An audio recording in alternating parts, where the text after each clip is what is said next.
और निसंदेह वर्तमान में परमेश्वर रामपाल जी के अलावा धरती पर कोई भी ऐसा संत नहीं है जिसने हिंदुओं की चारों जो पुस्तकें हैं, तौरात, जबूर, इंजिल, कुरान शरीफ, कुरान मस्जिद, जिसको खोल के बताया हो। जो ज्ञान इन पुस्तकों का मुसलमान धर्म के मुल्ला मौलवियों को, काजियों को, उलेमाओं को भी नहीं है, सतगुरु रामपाल जी परमेश्वर जी ने वो ज्ञान उजागर कर दिया है कि मुसलमान धर्म भी अपनी चारों इन कतेबों से परिचित नहीं है, काल की साधना कर रहे हैं। हिंदू धर्म के चारों वेदों को, गीता जी को, 18 पुराणों को, 6 शास्त्रों को और अन्य साधु संत महात्माओं के मनमुखी जो ग्रंथ हैं, परमेश्वर रामपाल जी ने खोल खोल के टीवी चैनलों पर अपने सत्संगों में दिखा दिया है। ईसाइयों की बाइबल का जो गूढ़ रहस्य था, जो मूल ज्ञान था, वो खोल के दिखा दिया है कि परमात्मा मनुष्य के जैसा है और परमेश्वर ने इंसानों को अपने जैसा बनाया है। गॉड इज नॉट फॉर्मलेस, भगवान निराकार नहीं है, गॉड साकार है, मनुष्य के जैसा है, उत्पत्ति ग्रंथ में लिखा हुआ है। और सिखों के गुरु ग्रंथ साहिब के गूढ़ ज्ञान को सामने लाके रख दिया कि नानक जी ने भी जब 650 साल पहले कबीर परमात्मा आए थे, कबीर नाम से बनारस के काशी में आदरणीय नानक जी ने भी जब उनसे उपदेश लिया, कबीर जी को अपना गुरु धारण किया, तब उनकी मुक्ति हुई, उनका मोक्ष हुआ। तो निसंदेह आज पूरे विश्व में परमेश्वर रामपाल जी के अलावा ऐसा कोई भी महापुरुष नहीं है, कोई भी ऐसा तत्वदर्शी संत नहीं है जिसने सभी धर्मों के सभी सदग्रंथों का खुलासा किया हो। तो भाई और बहनों, विचार हमने भी करना पड़ेगा। और चारों युगों में परमेश्वर अपनी लीलाएं करते रहते हैं। 650 साल पहले परमेश्वर आए, अपने वास्तविक नाम से आए, वेदों में अपना नाम धरवाया, कबीर देव, जिसको हम कहते हैं कबीर दास। तो 650 साल पहले परमात्मा आए, लेकिन वो समय भी मोक्ष का नहीं था, इसलिए परमात्मा ने पूरा खुलासा नहीं किया, पूरा भेद नहीं दिया। केवल थोड़ी बहुत भक्ति देकर, थोड़े बहुत हमारे को दान पुण्य की कमाई देकर हमारे मनुष्य जन्म उन्होंने बढ़ा दिए ताकि वर्तमान समय तक हम भक्ति करते करते आ सकें। तो 650 साल पहले आए परमात्मा, और अब वर्तमान में जब वो ठीक का समय आ गया, मोक्ष का समय आ गया, कलयुग की पिछली पीढ़ी चल रही है, अब परमेश्वर फुल टू फुल अपनी फुल फॉर्म में वो मूल ज्ञान, वो तत्व ज्ञान, वो सार ज्ञान जो परमेश्वर ने आज तक छुपा के रखा था, अब 8 सितंबर 1951 को गांव धनाना, जिला सोनीपत, हरियाणा की पवित्र भूमि पर प्रकट होकर 1951 से एक आम व्यक्ति की भूमिका करते हुए फिर 17 फरवरी 1988 को अपनी ही वाणी के अनुसार कि 12वें पंथ हम ही चलावें, सब पंथों को मिलाकर एक पंथ चलावें, आदरणीय गरीबदास जी के 12वें पंथ में उन्होंने एंट्री की। आदरणीय रामदेवानंद जी को अपना मुंह बोला गुरु धारण किया, गुरु शिष्य परंपरा को बनाए रखने के लिए। और सन 1994 से परमेश्वर ये ज्ञान दे रहे हैं, ये नाम दे रहे हैं, प्रचार प्रसार कर रहे हैं, सारा अध्यात्म सबके सामने सार्वजनिक कर दिया, सभी धर्म ग्रंथों का निचोड़ निकाल के रख दिया, निचोड़। तो ये वही कबीर परमात्मा है जो 650 साल पहले आए थे। और एक सत्संग में पूज्य गुरुदेव भगवान हमें यही संकेत कर रहे हैं, यही समझा रहे हैं कि परमात्मा 650 साल पहले आए थे और आज फिर आकर हमें संभाल लिया। क्या कह रहे हैं गुरुदेव? आज फिर आकर संभाल लिए कि उस कबीर परमेश्वर ने हमें 650 साल पहले आके संभाला, हमें भक्ति दी, हमारी बैटरी चार्ज कर गए और आज फिर आके संभाल लिए। तो पहले हम पूज्य गुरुदेव जी के मुख कमल से ये अनमोल सत्संग सुनते हैं। उपदेश ले लिया, सारी कथा गुरु जी से बताई, तो परमेश्वर के उस परमात्मा ही आए हुए थे। कबीर जी ऐसे ही चलते रहते हैं, इसीलिए तो आपको अभी तक यहाँ तक ले आए, इस कलयुग के पीक टाइम तक। कभी कहीं आपसे भक्ति करवाई, कभी किसी रूप में कहीं प्रकट होकर आपसे भक्ति करा के आपके 2-4 जन्म उस भक्ति के कारण आपको मनुष्य के मिलते रहे। और अब 600 साल पहले फिर आगे थे आपकी पूरी चार्ज करके बैटरी। 650 साल पहले आ गए थे, आपकी पूरी बैटरी चार्ज कर गए, और अब क्या कह रहे हैं, अब आकर फिर संभाल लिए। इसी कारण से आपको मनुष्य जन्म मिलते रहे और आपके अंदर चाह है भगवान की, अब आकर फिर संभाल लिए। क्या कहा गुरुदेव ने? अब आकर फिर संभाल लिए। किसने? कबीर परमात्मा ने, जो 650 साल पहले आए थे, हमारी बैटरी चार्ज करके चले गए थे, अब आकर फिर संभाल लिए। एक बार फिर से सुनिए भाई और बहनों, भगवान की, अब आकर फिर संभाल लिए। अब आकर फिर संभाल लिए। तो भाई और बहनों, अब आके हमें कब संभाला, कैसे संभाला? अब कौन है वो कबीर परमात्मा जिसने हमें संभाल लिया? क्योंकि हमारी जो धारणा बनी हुई है कबीर जी को लेकर, एक फोटो जो हम लोग देखते हैं सोशल मीडिया पर, कबीर दास, दाढ़ी मूंछ वाली, सर पर मुकुट लगा के बैठे हैं, सिंहासन पर बैठे हैं, जो फोटो किसी ने बनाकर डाल दी, एक काल्पनिक वो चित्र बना दिया, उस काल्पनिक फोटो को हम असल में कबीर जी मान बैठे, और हमारे दिलो दिमाग में यह धारणा बन गई कि कबीर जी तो ऐसे थे, कबीर जी तो ऐसे थे। अगर वही दाढ़ी मूंछ वाली फोटो जैसा ही कबीर जी है, तो गुरुदेव भगवान कह रहे हैं कि आज आकर फिर संभाल लिए कबीर जी ने। तो बताओ, आज उस दाढ़ी मूंछ वाली फोटो जैसे कबीर जी ने हमें कब संभाला? अरे आज पुनः आकर हमें सतगुरु रामपाल जी परमेश्वर जी ने संभाला है। संभालने का मतलब इन्होंने हमारे को फिर से भक्ति पर लगा दिया, हमारे को फिर से वही भक्ति दे दी जो इन्होंने 650 साल पहले दी थी। हमें वही मंत्र दे दिए जाप करने के लिए जो हमें ये पहले दिए थे। हमें वही धर्म कर्म की जानकारी दे रहे हैं जो इन्होंने पहले दी थी। हमें अपना शिष्य बना लिया, अपना शागिर्द बना लिया, जो इन्होंने 650 साल पहले बनाया था, हमें संभाला था 650 साल पहले। तो आज आकर फिर संभाल लिए। तो किसने संभाला? परमेश्वर रामपाल जी ने संभाला है। अब यदि कबीर जी का असली रूप यदि वो दाढ़ी मूंछ वाला है, तो फिर उस दाढ़ी मूंछ वाले रूप में आकर कबीर जी ने वर्तमान में हमें क्यों नहीं संभाला? गुरुदेव कह रहे हैं वो भी परम सत्य है कि परमात्मा ने आज आकर फिर संभाल लिए। आकर यानी धरती पर आकर। तो धरती पर तो भाई परमेश्वर रामपाल जी आए हुए हैं जिन्होंने हमें संभाल रखा है, लाखों को संभाल रखा है, पूरी दुनिया को संभालेंगे आने वाले समय में। अगर वो दाढ़ी मूंछ वाला रूप ही कबीर जी का असली रूप होता तो आज उसी रूप में आके संभालते ना में। लेकिन वो एक काल्पनिक फोटो है, एक बनावटी फोटो है, वो परमेश्वर कबीर जी का असली रूप नहीं है। शतलोक में कबीर परमेश्वर के दाढ़ी मूंछ नहीं है, वे तो युवा कबीर हैं, युवा कबीर। और युवा के भाई और बहनों कभी भी सफेद दाढ़ी मूंछ नहीं आती है। युवा के तो बिल्कुल अगर दाढ़ी मूंछ है तो काली, और इस फोटो में तो बूढ़े दिखाई दे रहे हैं। तो 650 साल पहले कबीर परमात्मा जी जब आए थे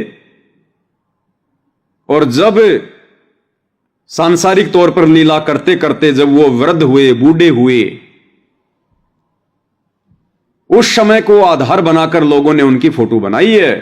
क्योंकि 650 साल पहले परमात्मा एक गरीब जुल्हाई की भूमिका में थे, और उस समय आम व्यक्ति दाढ़ी मूंछ रखा करता था। उस समय आज की तरह ये जगह जगह नाई की दुकान नहीं हुआ करती थी, ये ब्लेड वगैरह, उस्त्रे वगैरह नहीं हुआ करते थे। जो बड़े बड़े जो रईस लोग होते थे, नवाब होते थे, वो लोग ही अपनी दाढ़ी मूंछ वगैरह साफ करवाया करते थे, सेविंग करवाया करते थे। आम व्यक्ति तो बेचारा सालों साल कभी बाल भी नहीं कटवाता था। तो समय के अनुसार परमेश्वर ने दाढ़ी मूंछ रखनी पड़ी यहां आकर, और हमने उसी फोटो को कबीर जी का असली रूप मान लिया। जबकि रियल रूप परमेश्वर का वो है जो हम आज वर्तमान में देख रहे हैं। परमेश्वर रामपाल जी, ये इनका असली सतलोकीय रूप है। तो ये जो छोटे छोटे सत्संग हैं गुरुदेव के, ये बहुत ही सांकेतिक हैं भाइयों और बहनों, ये गूढ़ हैं। गीता, वेद, कुरान, पुराण को समझना बहुत आसान है, लेकिन परमेश्वर कबीर जी अर्थात रामपाल जी के तत्व ज्ञान युक्त सत्संगों में जो संकेत हैं उनको समझना बहुत खांडे की धार है। जिस पर गुरु मेहर करे, जिस पर गुरु रजा करे, वही आत्माएं उनके संकेतों को समझ सकती हैं। तो क्या कह रहे हैं गुरुदेव भगवान कि आज आके फिर संभाल लिए। तो बताओ भाई और बहनों, अगर वो दाढ़ी मूछ वाला रूप ही अगर कबीर का असली रूप है तो कब संभाला, किसको संभाला, किसने देखा? आज हमें परमेश्वर रामपाल जी ने आकर संभाला है। तो असली कबीर कौन? परमेश्वर रामपाल जी भगवान की। अब आके फिर से मान लिए। तो लड़का अपनी मां के साथ जाने लगा, बहुत श्रद्धा। तो क्लियर कर दिया भाई और बहनों एक छोटे से सत्संग ने कि जो गलती हम इस परमेश्वर को ना पहचान कर युगों युगों से करते आ रहे हैं, धोखा खाते हुए आ रहे हैं, वो गलती हम भाई बहन वर्तमान कलयुग की पिछली पीढ़ी में अपने कबीर परमेश्वर जी को ना पहचान कर बिल्कुल भी ना करें। हमारी सबसे बड़ी कमजोरी एक ही बताई गुरुदेव भगवान ने कि नादानों, जब जब वो कबीर भगवान इस पृथ्वी पर आया, अब आएगा तो परमात्मा तो इंसान बन के आएगा। परमात्मा ने गधों को नहीं सुनाने सत्संग, जानवरों को नहीं लेके जाना सतलोक। 84 लाख योनियों में केवल मनुष्य शरीर ही ऐसा है जो भक्ति कर सकता है, सत्संग सुन सकता है, मोक्ष प्राप्त कर सकता है। इसीलिए इसको सबसे दुर्लभ जन्म बताया है। मानव जन्म दुर्लभ है, ये मिले न बारंबार, जैसे पेड़ से पत्ता टूट गिरे बहुर न लगता बार। ये मनुष्य जन्म बारंबार नहीं मिलता है, बहुत अनमोल। 84 लाख योनियां भोगने के बाद एक मनुष्य जन्म मिलता है। इसी मनुष्य जन्म से हम भक्ति कर सकते हैं। तो आज यदि हमने फिर से वही गलती दोहराई जो गलती हम युगों युगों से दोहराते आ रहे हैं, जब जब ये कबीर परमेश्वर सतगुरु रामपाल जी संत बनकर आए, साधु बनकर आए, तत्वदर्शी संत बनकर आए, हमने इनको परमेश्वर के रूप में नहीं जाना, नहीं पहचाना। इन्होंने हमें सौ सौ लाभ दिए, सौ सौ सुख दिए, मुर्दों को जिंदा किया, बांझ को पुत्र दिए, निर्धन को माया दी, कोडी को काया दी, लेकिन फिर भी हम इनको केवल एक गुरु मानते रहे, संत मानते रहे, साधु मानते रहे, क्योंकि हम अशिक्षित थे, अनपढ़ थे, शास्त्रों से अपरिचित थे, और हम इनके शरण में आकर भी मोक्ष से दूर रहे। तो आज गुरुदेव भगवान इस कलयुग की पिछली पीढ़ी में आप और हमसे यही चाहते हैं कि बच्चों, मैंने तो मेरी तरफ से तुम्हें शिक्षित करने में, तुम्हें ज्ञान देने में, तत्व ज्ञान देने में, शास्त्रों से परिचित करवाने में कोई कमी नहीं छोड़ी है। अब भी यदि तुम वही युगों युगों वाली गलती करोगे, अपने गुरु को अपने जैसा मानुष मानोगे, एक व्यक्ति मानोगे, मां के गर्भ से जन्म लेकर आया हुआ, जेर रूपी गंदगी में लिपटकर गर्भ से बाहर आया हुआ एक जीव मानोगे, तो भाई तुम इस कलयुग की पिछली पीढ़ी में भी मोक्ष के अधिकारी नहीं हो। और भाई और बहनों, 90% संगत, बाकी दुनिया तो क्या जाने इस परमेश्वर के विषय में, वो तो काल प्रेरित है, काल का भोजन है। लेकिन जिन जिन आत्माओं को सन 1994 से वर्तमान समय तक पूज्य परमेश्वर रामपाल जी ने अपनी शरण में लिया है, उनमें से 90% आत्माएं आज भी वही युगों युगों वाली गलती दोहरा रही हैं, अपने गुरु को मानुष मान रही हैं। और परमात्मा किसे मानती हैं? उसी दाढ़ी मूछ वाली बनावटी नकली कबीर जी की समझे जाने वाली काल्पनिक फोटो को। वही गलती कर रहे हैं हम जो गलतियां 650 साल पहले की थी। 650 साल पहले हमने उनको अपना गुरु माना, और भगवान किसको मानते रहे? ब्रह्मा विष्णु महेश को। कि गोविंद तो यही हैं, भगवान तो यही हैं, कबीर जी तो केवल हमारे गुरु जी हैं, इनके पास में कोई सिद्धि शक्ति है जिस कारण से हमें लाभ हो रहे हैं। हम उन्हें एक मानुष मानकर छोड़ दिए, नीरू का बेटा मानकर छोड़ दिए, मां के गर्भ से जन्म लिया हुआ एक मनुष्य मानकर छोड़ दिए, और उसकी सजा हमने भोगी। बारंबार मां के गर्भ से जन्म, भले हमारे को मनुष्य जन्म मिलते आ रहे हैं, लेकिन हम नरक भोगते हुए आ रहे हैं, क्योंकि गुरुदेव ने बताया कि मां के गर्भ में 9 महीने ये जीव, ऊपर को पैर नीचे को सिर, ये सबसे बड़ा नरक कुंड है, सबसे बड़ा नरक कुंड। तो हर बार उस गलती की सजा परमेश्वर हमें दे रहा है। नरक भोग के आते हैं हम, नरक भोग के। और वही गलती 90% संगत वर्तमान में कर रही है। उस समय की आत्माओं ने, 650 साल पहले वाली आत्माओं ने, जिस समय कबीर जी आए थे, उनको परमात्मा नहीं माना, अपना गुरु मान के छोड़ दिया। और आज वर्तमान की आत्माओं ने उस 650 साल पहले आए हुए कबीर जी को परमात्मा मान लिया कि हां, वो दाढ़ी मूंछ वाला परमात्मा, वो कबीर जी परमात्मा जो 650 साल पहले आए थे। लेकिन वर्तमान में जो कबीर परमेश्वर रामपाल जी के रूप में आ चुके हैं, उनको हम फिर भी कबीर नहीं मान रहे। तो गलती हम वही कर रहे हैं जो गलतियां हमने युगों युगों से की है, जो गलती 650 साल पहले की थी। आज भी हम वक्त गुरु को परमात्मा नहीं मान रहे, इस प्रेजेंट गुरु को, सतगुरु को हम कबीर नहीं मान रहे, और एक दाढ़ी मूंछ वाली नकली बेजुबान काल्पनिक मुर्दा फोटो को, जो ना चल सकती, ना बोल सकती, ना हमें नाम दे सकती, ना आशीर्वाद दे सकती, ना हमें मोक्ष दे सकती, उस निर्जीव फोटो को, कागज के टुकड़े को आज हमने भगवान मान लिया, और वक्त गुरु को हमने एक मानुष मान लिया कि ये तो हमारे गुरु जी हैं, इंद्रोमाई की कोख से जन्म लेकर पैदा हुए हैं, ये तो गांव धनाने के रामपाल जाट हैं। उस समय भी ये कह रहे थे तो नीरू का बेटा है। कोई कहता था विधवा ब्राह्मणी लोकलाज में आकर इसको छोड़ के चली गई, ये नीरू नीमा उठाकर ले आए, ये तो जुलाहे का बेटा है। वही गलती हम आज कर रहे हैं, और वर्तमान में हम ये गलती ना करें, इसके लिए आदरणीय गरीबदास जी ने 300 साल पहले अपनी अमृतवाणी में बहुत कुछ कहा। क्या कहा? गुरु मानुष कर जानते वो नर कहिए अंध, ओवे दुखी संसार में आगे काल के फंद। कि भाई तुम वो गलती फिर से मत कर देना, गुरु को मानुष मानने वाली।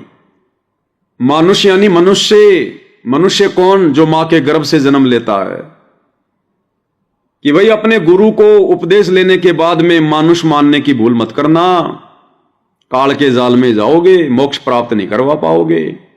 गुरु मानुष कर जानते वो नर कहिए अंध, ओवे दुखी संसार में आगे काल के फंद। कबीरा ते नर अंध हैं जो गुरु को कहते और, यानी जो गुरु को परमेश्वर के अलावा और संज्ञा देते हैं कि ये तो मेरा गुरु है, भगवान तो कोई और है। तो कहते हैं कबीरा ते नर अंध हैं, अंधे हैं जो गुरु को कहते और भगवान नहीं मानते, और हरि के रूठे ठोर हैं, गुरु रूठे नहीं ठोर। लेकिन आज 90% संगत वही महागलती कर रही है, और सजा भी भोग रही है। आए दिन अकाल मृत्यु भी हो रही है, सबके घर में कहर टूट रहे हैं। गुरु को परमात्मा मानना तो बहुत दूर की बात है, ऊपर से काल में सतलोक आश्रम मैनेजमेंट हरियाणा को संगत के सिर पर बैठा रखा है, और स्वयं काल उन लोगों में घुसा हुआ है।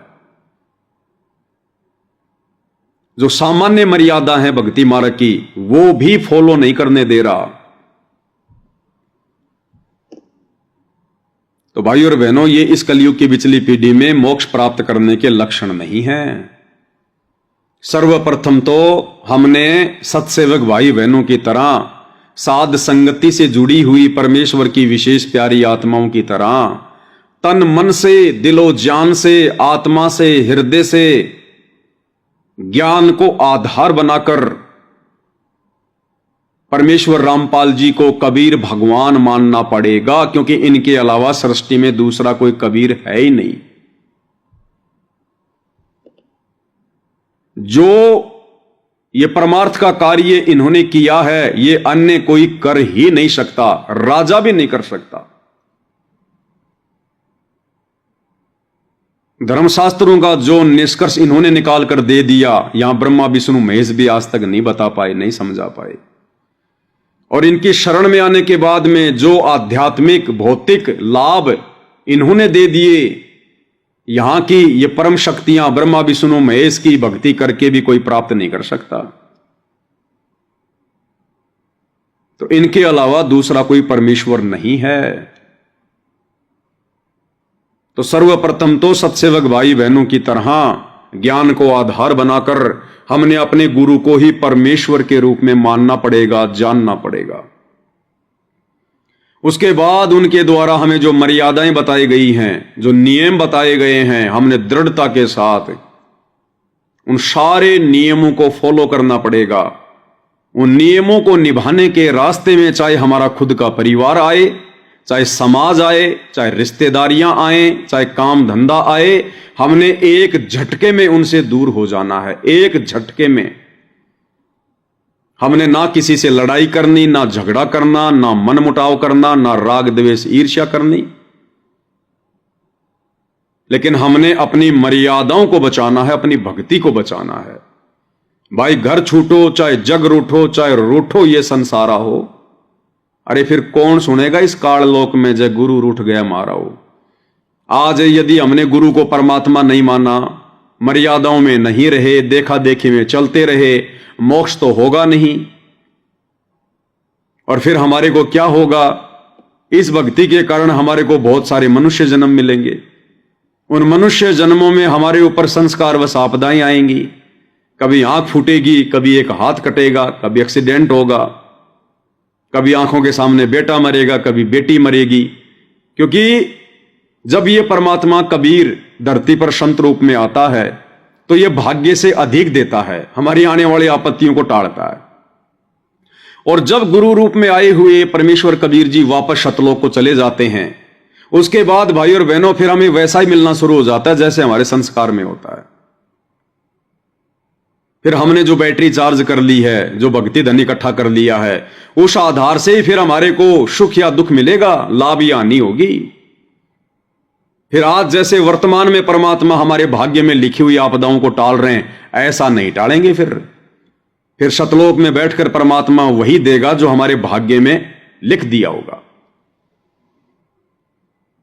तो आज वर्तमान में ये भक्ति करके, ये दान पुण्य करके, इतना संघर्ष करके, और यदि गुरु को मानुष मानने के चलते, मर्यादाएं ठीक से ना निभाने के चलते यदि हम मोक्ष से वंचित रह गए तो हमें बारंबार मनुष्य जन्म मिलेंगे। और उन मनुष्य जन्मों में फिर जैसे आज आम समाज में जो मनुष्य हैं, स्त्री या पुरुष हैं, उनके साथ में कैसी कैसी घटनाएं घटित हो रही हैं। अकाल मृत्यु, अचानक से बेटा मर गया, बेटी मर गई, कोई काम धंधे में दिक्कत आ गई, बहुत बड़ी कोई बीमारी लग गई। फिर ऐसा ही होगा हमारे साथ में, ऐसा ही होगा। फिर वही मिलेगा जो हमारा ये प्रारब्ध बना दिया जाएगा, जो किस्मत बना के रख दी जाएगी। और फिर 84 लाख योनियों में भी जाएंगे। फिर 84 लाख योनियों में फिर वो असहनीय कष्ट जिनका वर्णन भी करना मुश्किल है। और फिर क्या होगा भाई और बहनों? आज वर्तमान में हम जिस भक्ति को बड़े शौक से कर रहे हैं, बड़ी लगन से कर रहे हैं, अनगिनत मंत्रों का जाप करते हैं, दान पुण्य कर रहे हैं, सेवा कर रहे हैं, यह सोचकर कि हमारा मोक्ष होगा। और यदि भाई और बहनों इतना सब कुछ करते करते यदि हमारा मोक्ष नहीं हुआ, और मोक्ष क्यों नहीं होगा? दो ही गलती रहेंगी। पहला, गुरु को मानुष मानना, और दूसरा, मर्यादाएं तोड़कर भक्ति पर लगे रहना। तो हमारे पास ये ढेर सारा भक्ति धन जमा हो जाएगा, ढेर सारा। ब्रह्मा विष्णु महेश की दिन रात भक्ति करके हम लाख जन्मों में भी इतना भक्ति धन इकट्ठा नहीं कर सकते। जो भक्ति धन हम कुछ दिन सतगुरु रामपाल जी परमेश्वर जी की शरण में रहकर, मर्यादाओं में रहकर भक्ति करके इकट्ठा कर सकते हैं। तो आज हम जो भक्ति ये सोचकर कर रहे हैं, जो भक्ति धन ये सोचकर जमा कर रहे हैं कि इससे हमें मोक्ष मिलेगा, और यदि भाई और बहनों हमारा मोक्ष नहीं हुआ, ये बात दास क्यों बोल रहा है? ताकि हमारे अंदर भय उत्पन्न हो, डर, क्योंकि भय बिना भक्ति नहीं होती, और बिल्कुल हकीकत है ये बात है। तो यही भक्ति धन, आज ये ज्योति के पैसे की कमाई, पाठ के पैसे की कमाई, दान के पैसे की कमाई, 10वें अंश के पैसे की कमाई, शतनाम की कमाई, प्रथम नाम की कमाई, सार नाम की कमाई, सेवा की कमाई, ये जो ढेर सारा भक्ति धन हमारा जमा हो जाएगा, ये भाई और बहनों, फिर यही भक्ति धन यदि हमारा मोक्ष नहीं हुआ तो हमारे लिए सबसे बड़ा दुख का कारण बनेगा। सबसे बड़े दुख का कारण यही भक्ति धन बनेगा फिर हमारा। और यही भक्ति वर्तमान की एक बहुत लंबे समय के लिए, करोड़ों युगों के लिए हमें फिर से परमात्मा से दूर कर देगी। क्योंकि परमात्मा ने इस कलयुग में ही मोक्ष का समय क्यों निश्चित किया? क्योंकि इस समय हम हर प्रकार से खाली हो जाते हैं, भक्ति से हर प्रकार से खाली हो जाते हैं। हमारे जितने भी जो पुण्य होते हैं वो हम 3 युगों में खा लेते हैं, खर्च कर लेते हैं, सतयुग में, त्रेता में, द्वापर में, और जब ये कलयुग आता है, चौथा युग, उस समय हमारे पुण्य नष्ट हो जाते हैं, फिर हमारे पाप कर्म शेष रहते हैं, और पाप कर्मों से फिर हमारे ऊपर आपत्तियां आती हैं, दुख आते हैं, संकट आते हैं, परेशानी आती हैं। फिर ये आत्मा भगवान की तरफ दौड़ती है, सुखों में नहीं दौड़ती। इसलिए परमात्मा इस चौथे युग को सिलेक्ट करते हैं कि इस समय फिर इनकी मजबूरी बन जाएगी भक्ति करना, इनके सामने और कोई ऑप्शन नहीं बचेगा फिर, क्योंकि नकली साधना से लाभ मिलेगा नहीं। इनके पाप कर्म होंगे, पाप कर्मों से शरीर में आपत्ति आएगी, हॉस्पिटलों में जाएंगे, वहां भी डॉक्टर हाथ खड़ा कर लेंगे, क्योंकि डॉक्टर के इलाज से भी अगर किसी को राहत मिलती है तो उस जीव के भक्ति संस्कारों से मिलती है, उसके पुण्यों से मिलती है। अन्यथा एक ही रोग 2 आदमी स्वस्थ हो रहे हैं, 4 आदमी मृत्यु प्राप्त कर रहे हैं। क्यों भाई? डॉक्टर ने तो चारों को ठीक करना था, वो तो चारों को समान रूप से दवा दे रहा था, इलाज कर रहा था। फिर 4 क्यों मर गए, 2 क्यों बच गए? क्योंकि 2 बच गए, उनके पास पूर्व जन्मों का भक्ति धन अभी जमा है, उस भक्ति धन से उनकी रक्षा हुई है। वो डॉक्टर का इलाज तो केवल एक बहाना है। तो परमेश्वर को पता था कि इस कलयुग में बिल्कुल खाली हो जाएंगे ये, तब इनको भगवान की जरूरत पड़ेगी, रो रो के आएंगे, नाक रगड़ रगड़ के आएंगे ये। तो वर्तमान में यदि मोक्ष हुआ नहीं और ये ढेर सारा भक्ति धन हमने जमा कर लिया, तो ये हमारे लिए सबसे बड़ा फिर बाधा बन जाएगा, क्योंकि फिर परमात्मा ने हमें इसका प्रतिफल देना पड़ेगा। जो कमाई हमने कर ली वो हमने खर्च भी करनी पड़ेगी। फिर क्या करेंगे हम? इस काल की बेगार करेंगे, इस काल की नौकरी करेंगे, काल के किस ब्रह्मांड को फिर हम चलाएंगे? देवी देवता बनकर इसकी नौकरी करेंगे, गुलामी करेंगे, ब्रह्मा विष्णु महेश की वो पदवियां प्राप्त करेंगे, हम अपने कर्म फोड़ेंगे। ब्रह्मा जी बनकर पूरी दुनिया को हम रजोगुण के कुएं में डालेंगे, अपने कर्म फोड़ेंगे भयंकर। विष्णु जी बनकर दुनिया को शतोगुण की आग में झोंकेंगे, मोह ममता में फंसा के रखेंगे। हमारे कारण पूरी दुनिया मोह ममता में फंसी रहेगी।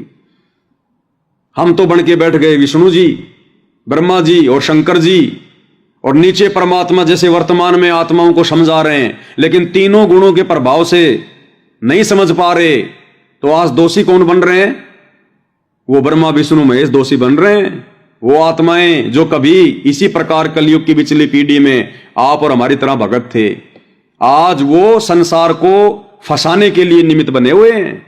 आज भगवान हमें समझाना चाहते हैं, लेकिन आज उन्हीं आत्माओं के तीनों गुणों के प्रभाव से, ब्रह्मा जी के रजोगुण, विष्णु जी के शतोगुण, शंकर जी के तमोगुण के प्रभाव से, आज देखो हम किस प्रकार से इस भक्ति को स्वीकार नहीं करते, भगवान को नहीं पहचानते। फिर ऐसे काल हमारे कर्म फोड़ेगा भगवान के विरुद्ध खड़ा करके, तो फिर हम ब्रह्मा विष्णु महेश बनेंगे, फिर भी हमारी कमाई बहुत ज्यादा, बहुत जबरदस्त। फिर कभी हमारे को ये ब्रह्मलोक में भेजिएगा, वहां पर ज्यादा हमारी भक्ति कमाई नष्ट होती, वहां ज्यादा बकवाद होंगी। फिर देवी देवता बना देगा, फिर गोरखनाथ जैसा बना देगा, डले ढोए जाओ, तपस्या करते रहो, काल की बेगार करते रहो। फिर पृथ्वी पर पटकेगा, राजा महाराजा बनाएगा, चक्रवर्ती राजा बनाएगा, कभी सरपंच बनाएगा, कभी एमएलए बनाएगा, कभी प्रधानमंत्री बनाएगा। और ना जाने कितनी बार हम ऐसे चक्कर काट काट के जाएंगे, चक्कर काट काट के जाएंगे, कितनी बार मनुष्य जन्म प्राप्त करेंगे, फिर उल्टी साधना करके फिर वापस देव देवता बनेंगे। और करोड़ों युगों के बाद जब कभी हमारा इस वर्तमान कलयुग की बिचली पीढ़ी में शत भक्ति करके, दान पुण्य करके जो हमने भक्ति धन इकट्ठा कर लिया, जब हमारा ये भक्ति धन नष्ट होगा, तब ये परमात्मा हमें फिर कलयुग की बिचली पीढ़ी में पटकेगा और फिर हम लोगों की यही स्थिति होगी जो आज है। और फिर ब्रह्मा विष्णु महेश के तीनों गुणों के प्रभाव से फिर हम ऐसे बकवाद करेंगे। तो आज वर्तमान में गुरुदेव भगवान ने हमारी जो बुद्धि खोल दी है हल्की फुल्की, हमें ये बातें समझ में आ रही हैं, क्योंकि गुरुदेव ने समझाई और हमारे समझ में आई, तभी तो हम आगे एक दूसरे के साथ शेयर कर रहे हैं। इतनी बातें तो ब्रह्मा विष्णु महेश को भी नहीं पता है भाई और बहनों, वो भी नहीं बता सकते अपने प्रवचनों में।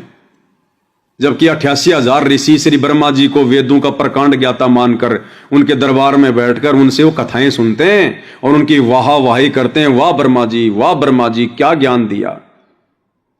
और वर्तमान में परमेश्वर रामपाल जी से प्राप्त ज्ञान आधार से हम भाई बहन आपस में मिलकर जो ये साध संगति कर रहे हैं, इसका तो 100वां हिस्सा भी उस ब्रह्मा जी को पता नहीं है, 100वां हिस्सा भी। और फिर भी वो वाहवाही का वो पात्र बना हुआ है, ये काल ऐसे फंसा के रखता है।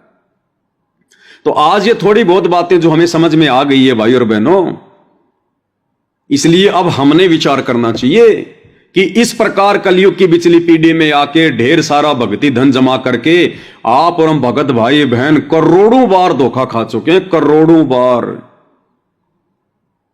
हमारी ऐसे ही दुर्गति होती आ रही, ऐसे दुर्गति होती आ रही हमारी। इसलिए गुरुजी कहते हैं, समझा है तो सिर धर पांव, बहुर नहीं रहे सादाव।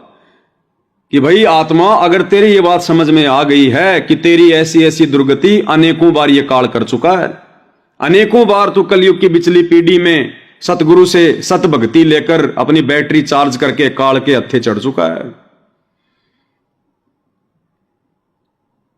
तो अगर ये बातें हमें समझ में आ रही हैं तो भाई और बहनों फिर अब हमने सिर धड़की बाजी लगानी पड़ेगी। और सिर धड़की बाजी लगेगी जब सतगुरु का ज्ञान समझ में आएगा। और जब तक हमें सतगुरु की मेहर प्राप्त नहीं होगी, सतगुरु की रजा प्राप्त नहीं होगी, तब तक भाई और बहनों ना तो हम ज्ञान को अच्छे से समझ सकते और शौपन में भी कभी हम गुरु को परमात्मा के रूप में नहीं देख सकते। शौपन में भी हाँ, उन कागज के टुकड़ों को भगवान मान लेंगे, उन मुर्दा फोटोओं को भगवान मान लेंगे, लेकिन जिंदा को भगवान नहीं मानेंगे जब तक हमारी बुद्धि नहीं खोलेगा परमेश्वर, जब तक हमारा ज्ञान योग नहीं खोलेगा। और ये ज्ञान योग भाई और बहनों हर आत्मा का नहीं खोलता परमात्मा। देख लो इन सतलोक आश्रमों से जुड़ी हुई 90% आत्माएं, गुरुदेव के कलयुगी बेटा बेटी भाई बंधु रिश्तेदार, ये कोऑर्डिनेटर, इनके आचरण देख लो, इनके कुक्रम देख लो, इनका ज्ञान आधार देख लो, इनकी रहनी करनी देख लो। जगत से भी गई गुजरी, जगत से भी गई गुजरी। और आप और हम चंद आत्माएं जिनके ऊपर परमेश्वर ने कैसी मेहर बख्शी है। हमें परमेश्वर ने हंस बना दिया, हंस। हम लोग मरना स्वीकार करेंगे लेकिन मछली, घोंगा, मेंढक अर्थात बुराइयां खाना स्वीकार नहीं करेंगे।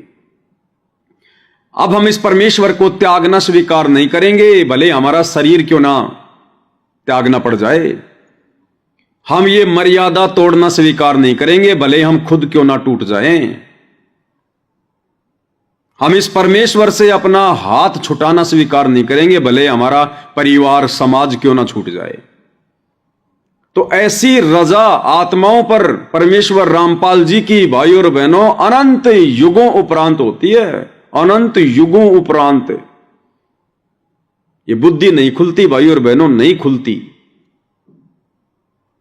इसलिए दास ने शुरू में कहा था कि जो कल की सेना है, वो कल की सेना वास्तव में परमेश्वर रामपाल जी के साध संगति से जुड़े हुए उनके सत्सेवक बच्चे हैं, जो आज इस पूरे खेल को समझ चुके हैं और समझे हैं तभी तो मर्यादाओं पर अडिग हैं।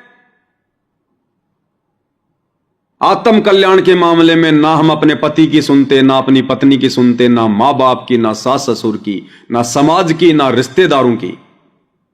ये सबसे पहले हमारा आत्म कल्याण है, उसके बाद में संसार है। और संसार में हम केवल उतना ही व्यवहार रखेंगे जितना व्यवहार रखने से हमारी भक्ति पर, हमारी मर्यादाओं पर कोई आंच ना आ जाए।